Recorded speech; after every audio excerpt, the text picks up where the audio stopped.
This video is sponsored by Skillshare. Hey friends, welcome back to my channel, or welcome if you are new. My name is Kay. I'm a professional home organizer and soprano. And I have been thinking about making this video since 2019, I think. I've been thinking about it really strongly. And I think it's time to make the video. So today I'm going to talk a little bit about how I feel that the minimalism movement has become a little bit toxic, well, maybe a lot toxic, and why I think that we have lost some of our nuance as a society. And I just want to talk about it, and let's just have a discussion. I know this video might upset some people, make some people mad, but I guess you're not doing anything unless you're making somebody mad. So let's get into it. I mean, I'm in my YOLO era anyway, so we're just going to make the video. So before I start, I want to say that I think that minimalism as a concept, and we're talking about minimalism as a lifestyle in your home, and I guess possibly in your life, to keeping your sort of life clutter-free and only living with the things that serve you. I think that is great. I think it's great. I think it's at the core the practice that most professional organizers use with their clients. I've been in dozens of homes over a decade, and I have been with people, meeting them where they're at with their homes, helping them have their homes function for them. And I have seen the emotions that it can provoke. I have seen the struggle that people have when they don't know how to declutter, and the feelings that they have about decluttering. I've been there.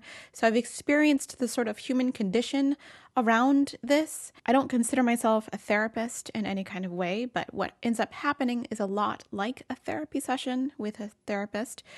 And I just have been there with all the feelings and things like that. So I kind of have a deep understanding of how people relate to their homes. Anyway, that is the precursor, the disclaimer I wanted to get out of the way. I think minimalism is pretty much the ideal way to live. If you want to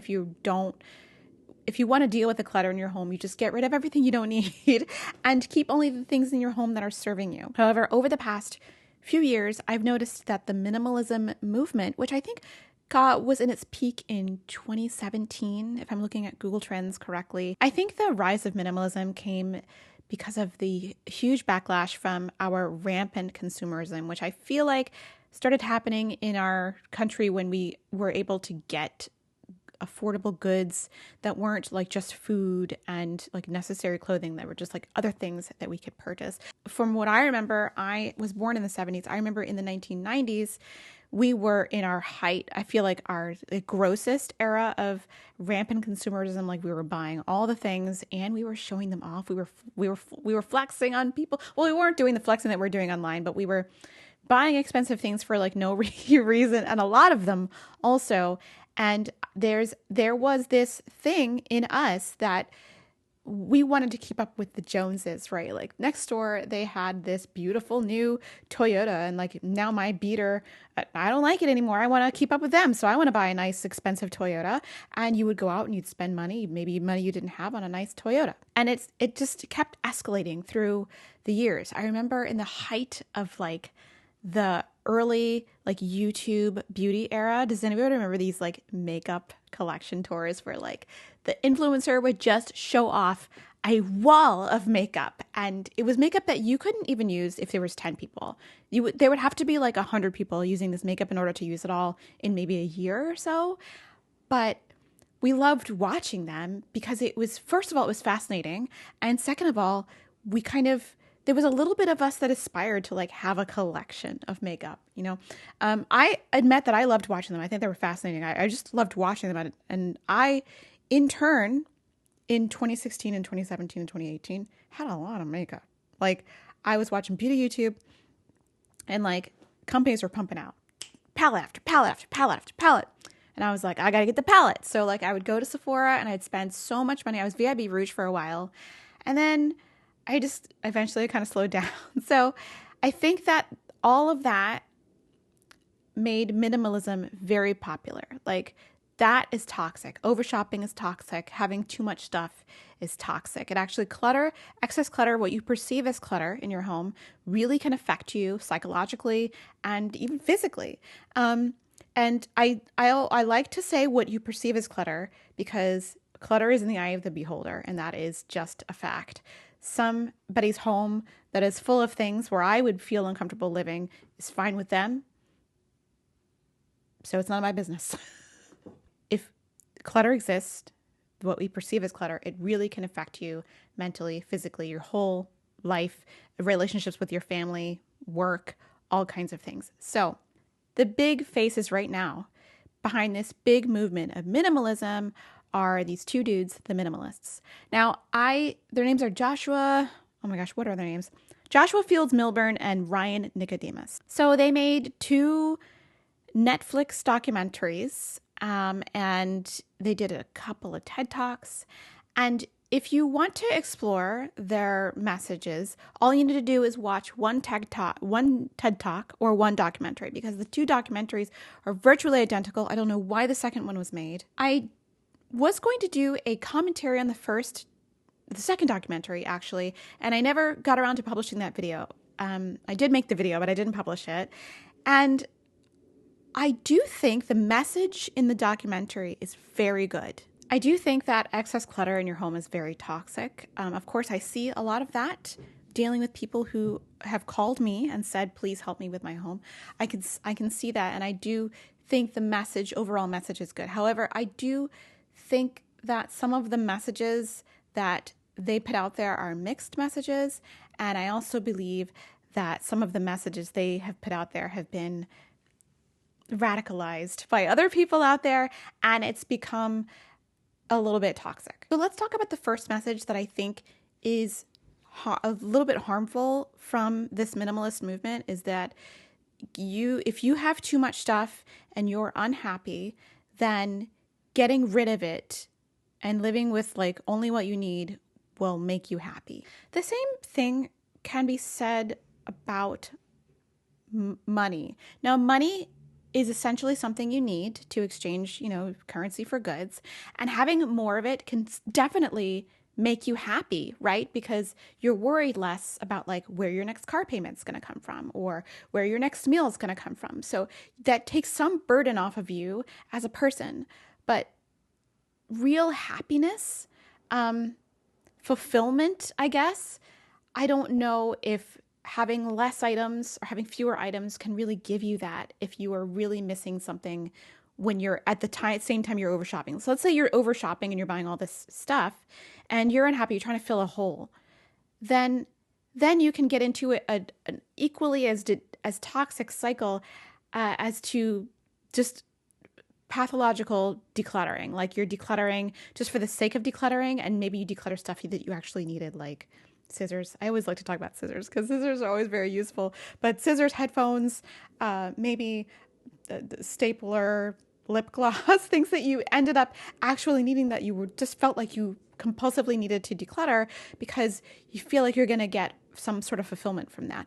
And the other message, I think the main message that I am uncomfortable with this minimalist movement is that you're getting rid of things to make room for the things that really matter. And I'm going to use quotes, really matter. What really matters? Does hiking really matter? Great. Does going on a trip to Tibet really matter to you? Great. But what if something that really matters to you is something like sewing? What if something that really matters to you is something like painting? Okay, editing K here. I know that maybe what they mean by like getting rid of the things to make room for the things that really matter is maybe clearing your room so that you can spend time with your family in your living room or whatever, or getting rid of some clutter so you can afford or to do the things that really matter to you.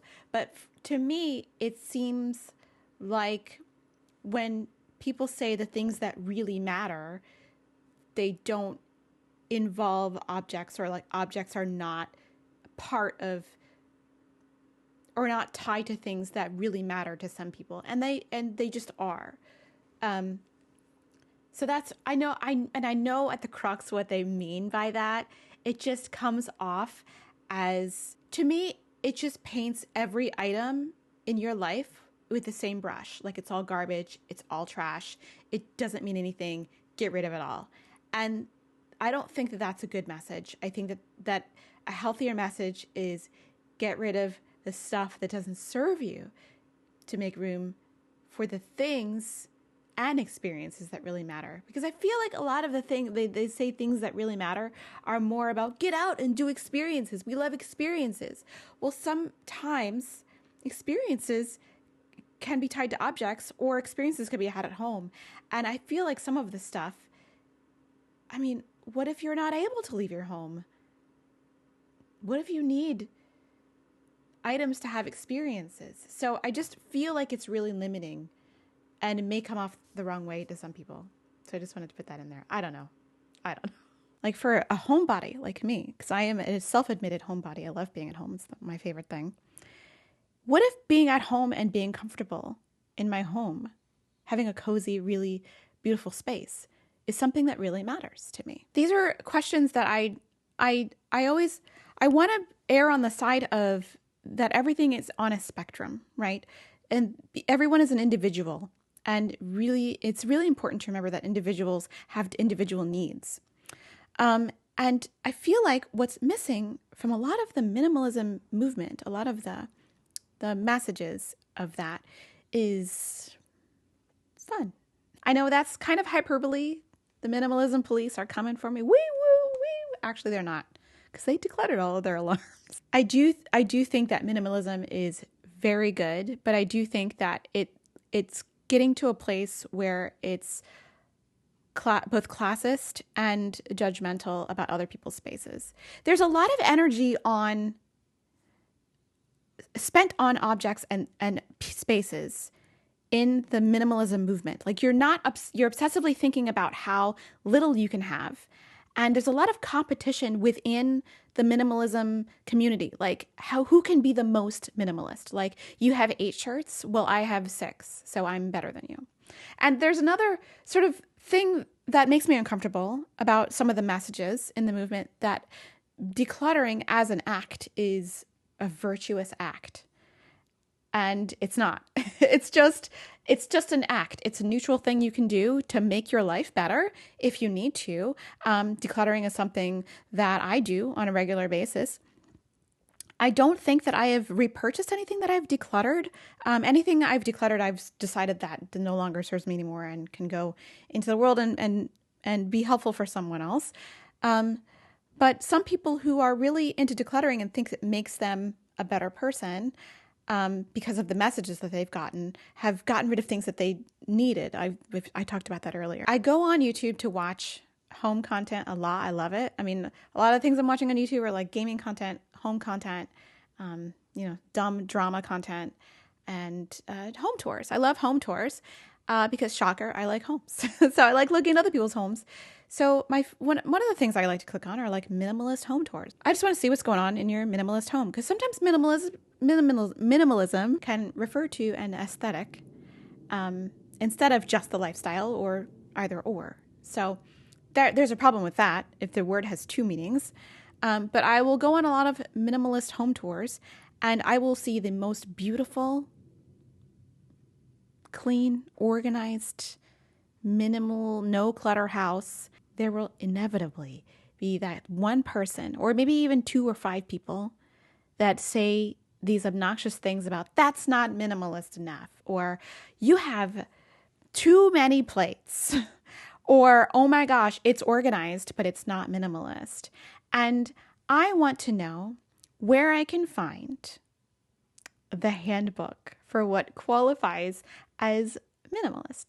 These comments, and I will put the video that I found the comments on in the description, just leave a bad taste in my mouth a little bit. Like, they just do. And I just think that a lot of our attention on other people's spaces and other people's lives and other people's needs says a lot about what's going on in our own lives. And I feel like if we practice a little more kindness and a little more understanding as to what other people are going through, we would be a lot more happy. Another message I found to be a little disconcerting is the message that you are either a minimalist or a hoarder. And nothing in between. There's no in between. It's either black or white. And I think that's really damaging. I think that's really dangerous because hoarding is its own psychological condition, disorder in the DSM. It's got its own entry. It is related to OCD disorders, but it's got its own entry in the DSM. And it is a thing that people suffer with. I've seen people, there's 5 different levels of hoarding. And I did see this video the other day, or actually yesterday, on the Minimalists YouTube channel that says that everyone is a level 1 hoarder.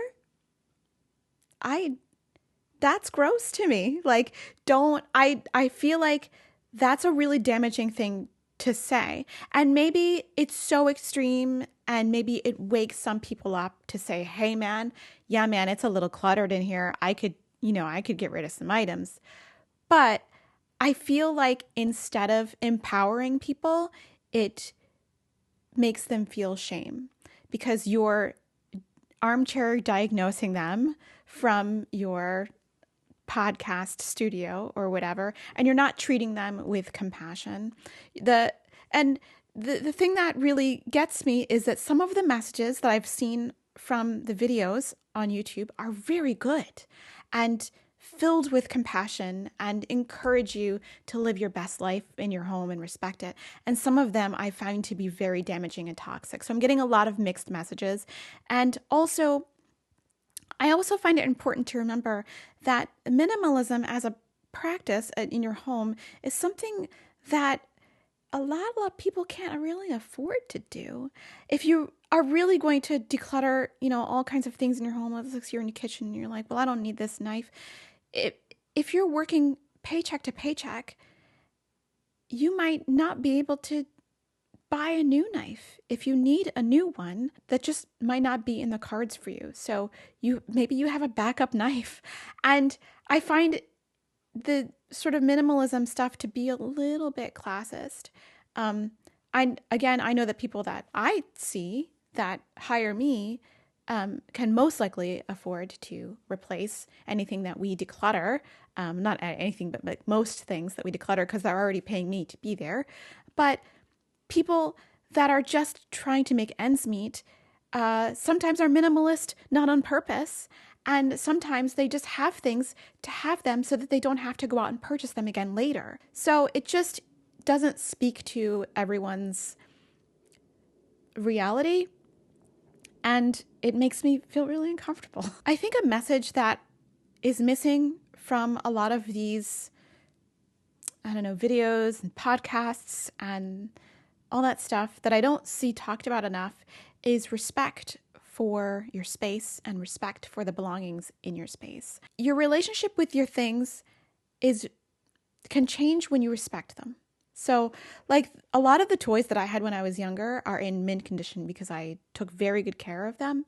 And I feel like when you respect every item in your home, when you have genuine care and love your space, treat it like it's a character in your story because it is.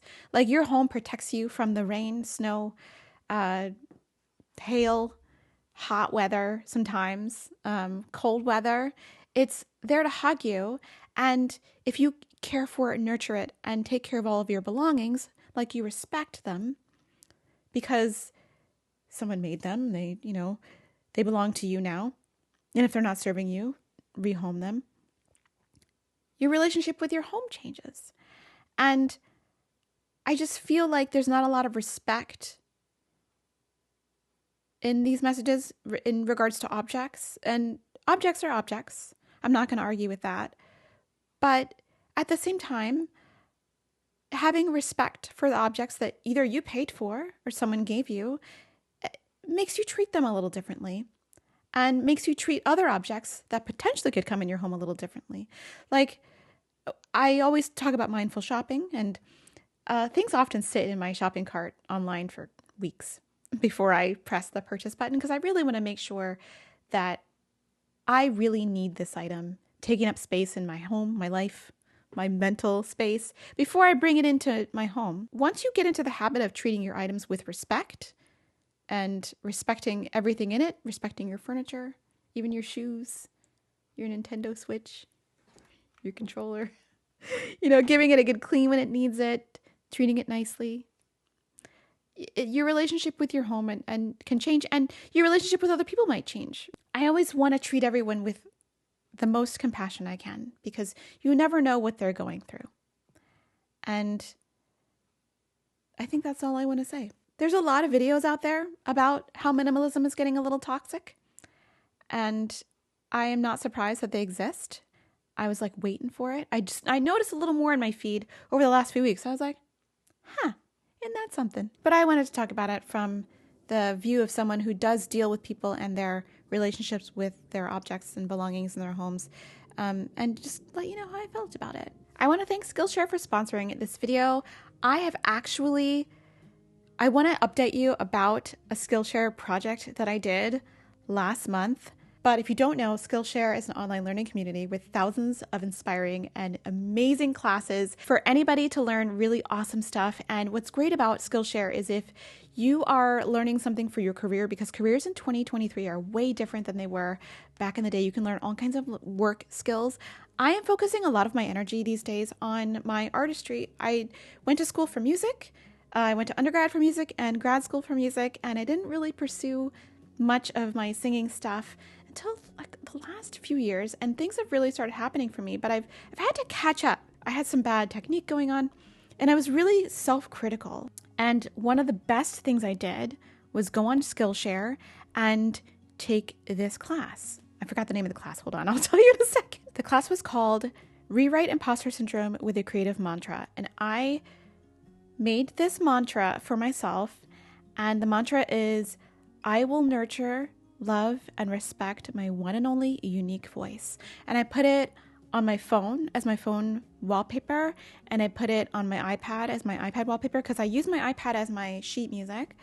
And ever since then, I have not said one really bad thing about my own singing since then, because I've learned to respect myself, and I recognize when things aren't going well, but I don't beat myself up, right? I just say, well, let's try and fix this, or let's try and work this out. Since I have an artistic career now, I get into a place where I feel like I need to work. And making YouTube videos and all that stuff, I feel like I need to work my butt off, and I don't take care of myself.